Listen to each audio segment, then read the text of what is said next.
अस्सलाम वालेकुम।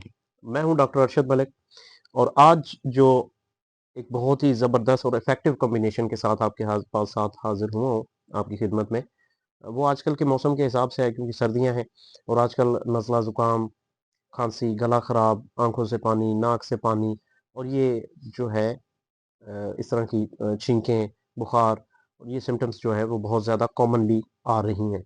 इन सिम्पटम्स के साथ पेशेंट बहुत ज़्यादा आ रहे हैं, तो उसके लिए एक बड़ा ही अच्छा कॉम्बिनेशन जो मैं यूज़ कर रहा हूँ वो 5 मेडिसिन पे है मुश्तमिल है। ब्राइटाकार, फाइटोलाका, नेट्रम सल्फ़, रस्टॉक्स और यूफ्रेशिया।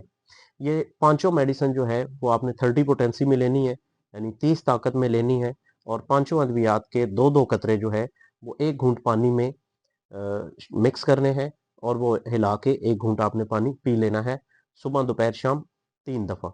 जब तक आपकी अलामात हैं, तब तक आप यूज़ करें।